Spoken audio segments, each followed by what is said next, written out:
Today I'm going to be reading Churches in the Sky. Dennis Rote waited at the stop sign, his eyes fixed on the woman in a black Jeep at the intersection.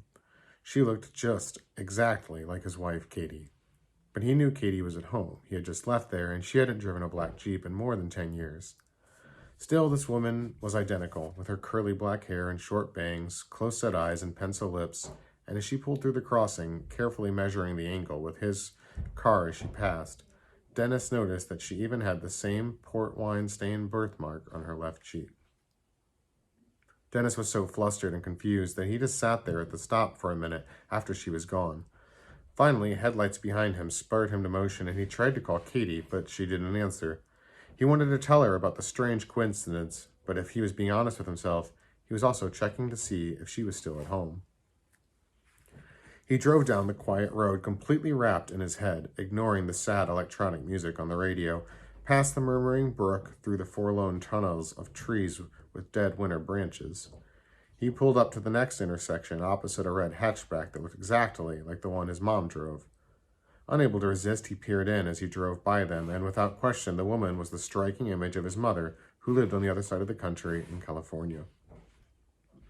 Now, Dennis was worried, feeling his heart rate elevate, wondering if he had somehow gone insane in the 10 minutes since he left home. The ramshackle houses might as well not even been there as he went by, the dilapidating scenery blurring to a haze in his distracted mind. The odds of such a coincidence were incomprehensible, and he was a sensitive, suggestible type anyway. At the next four-way stop, he waited for a gray sports car to ease to a halt. It was just like the one his friend Alex had, the car Alex had driven into the James River 2 years before, either on purpose or just in a purposeful booze stupor. The windows were tinted, the same as Alex's, so he was unable to identify any driver, but sat there until the car gently pulled away. He tried to call Katie again, but there was still no answer. Considering who else to call, it suddenly shot through him that he didn't know where he was going or why he had left.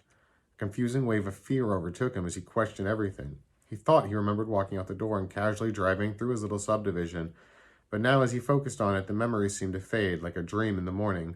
He could not recall any motivation or destination, and suddenly he felt very lost, alone and frightened. Making a U-turn in the intersection, he resolved to just go home. But immediately, even though he drove straight back the way he came, things weren't the same. The road kept stretching on, never coming to the previous intersection he had just crossed. As he kept pressing forward, the broken little houses never came, the trees and brook didn't appear. The road only went onward into darkness, the surroundings now bare of any recognizable scenery.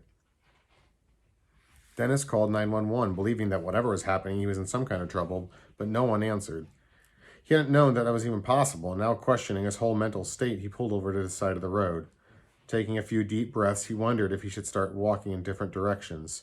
Surely there had to be something somewhere close.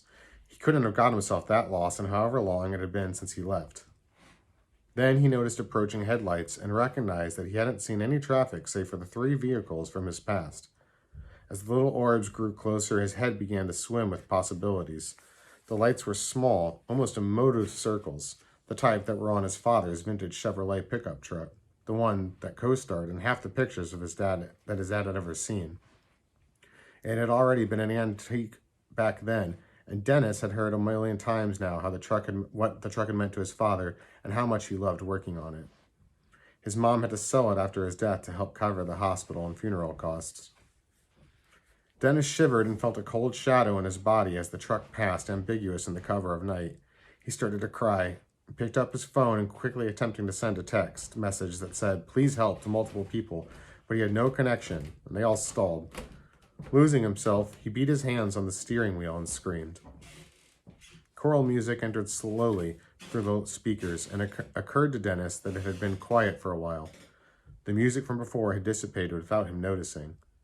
The unprompted hymn rose in volume and enveloped the car. It was bright and holy, but still somehow ominous, reminding Dennis of candlelit Christmas vigils he had attended as a kid. Despite the panic from the unexplained intrusion, it began to soothe Dennis, knowing that he had lost all control. The song boomed deafeningly, and he closed his eyes, retreating inward and resigning himself to what was happening.